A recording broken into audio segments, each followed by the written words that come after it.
Fait que là c'est parti, hein, c'est ça, au niveau de la pellicule, ça pellicule. Hein. Toi t'es pas religieux, ça? En fait je pense que tout le monde est religieux. Salut, je m'appelle Ben, je suis pasteur des jeunes familles à l'église Nouvelle Vie. Fait que c'est parti. Être religieux, ça veut dire quoi? La religion, en fait, c'est notre besoin d'avoir un point de référence plus grand que nous-mêmes. Ce sur quoi tu vas baser tous tes choix, toute ta vie. On a tous un point de référence. On n'a juste pas le même. Mais si tu me dis, moi, je crois dans rien, je suis libre de penser ce que je veux, la liberté, c'est un concept qui est plus grand que toi. C'est à partir de ta liberté que tu vas fonder tous tes choix, fait que ta liberté devient ton Dieu, donc ta religion. Ok.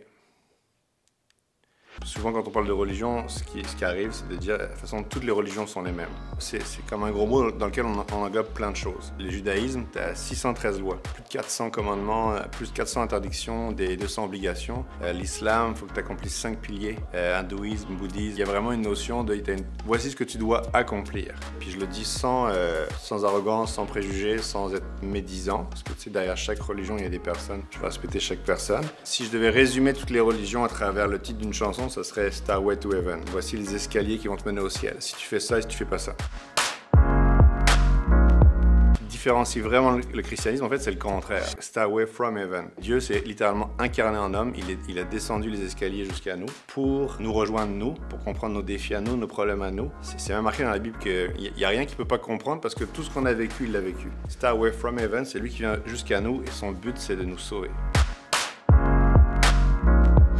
Souvent, les gens disent, c'est que ouais, mais moi, j'ai pas besoin d'être sauvé de rien, je suis une bonne personne. J'ai jamais tué quelqu'un, j'ai pas fait de prison, j'ai poustillonné. Le fait de dire je suis une bonne personne, c'est déjà avoir en soi un standard, de dire voici ce qui est bien et voici ce qui est mal. Puis ça, ce standard-là, il vient de où, tu sais? Puis c'est inné, ça. Tu vois, même les enfants, ils vont dire c'est injuste. Avant qu'on leur enseigne, il y a une notion de bien et de mal. Si t'as une notion de bien et de mal, c'est qu'il y a quelqu'un qui te l'a donné. Si tu dis j'ai rien fait de mal, j'ai jamais fait de ci, j'ai jamais fait de ça, et voici ce que je fais, ben, tu as un raisonnement religieux. Tu es en train de me dire voici ma to-do list, et voici qu'est-ce que j'ai fait, voici qu'est-ce que j'ai pas fait. Justement, Jésus s'inscrit pas dans une to-do list et dans une religion. Et là, c'est un contre-argument. Moi, je sors de 12 semaines de confinement avec mes 3 garçons. Là. Je t'invite à passer 3 semaines dans un appartement avec 3 garçons confinés. On va voir si tout ce qui sort de ta bouche, des émotions et de ton comportement est bon. Un père qui aime vraiment ses enfants, oui, il va leur donner beaucoup de liberté, mais il va leur donner des règles. Si j'interdis pas à mes enfants de traverser la rue, je les aime pas. Et la plus grande marque d'amour en tant que père, c'est de les protéger, c'est de leur dire voici les limites. Je leur interdis de traverser la rue, pas parce que je veux les contraindre, les forcer, les mettre sous un joug, mais parce que je veux les protéger, ils pourraient se faire mal. Toute la Bible, à chaque fois, c'est comme si Dieu c'était un père qui dit attention, attention, attention, attention, tu fais pas mal, tu vas te faire mal, attention, fais-moi confiance.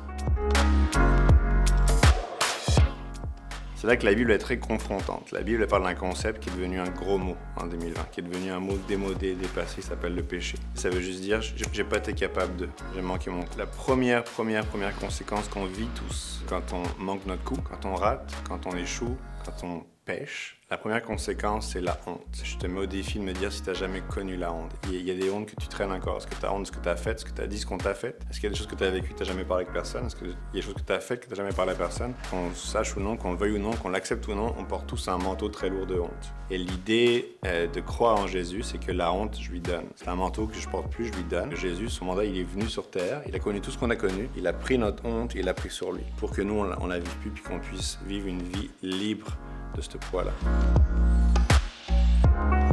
La foi en Jésus, c'est croire que véritablement Jésus m'aime pour qui je suis moi. On n'enseigne pas aux gens de tomber amoureux. Tout le monde court après l'amour, tout le monde cherche l'amour, right? C'est comme si on a compris que le bonheur est lié à l'amour. Le bonheur est lié à être aimé. Puis plus tu grandis, plus tu avances, plus tu comprends que la personne que tu aimes finalement a plein de défauts, puis toi-même tu as plein de défauts. Le véritable amour, c'est de dire j'ai vu ce qu'il y avait de plus moche en toi, j'ai vu ce qu'il y avait de plus laid chez toi, mais je t'aime encore. Ça, c'est un amour auquel on aspire tous, je crois, fondamentalement, quel que soit notre arrière-plan, notre compte en banque, notre emploi. On veut quelqu'un qui nous aime pour qui on est. Et ce qui est fort avec le christianisme, ce qui est radicalement différent, c'est pas une invitation à voici ce qu'il faut que tu fasses. C'est une invitation à il faut que tu acceptes que c'est déjà fait. Reconnais ton besoin et laisse-moi t'aider et tout est déjà fait. Pour moi, l'amour, c'est la plus grande force de changement. Ça, c'est le message de Jésus. J'ai quand même beaucoup parlé là, ça va-tu rentrer dans 5 minutes ça? Je commence à fatiguer.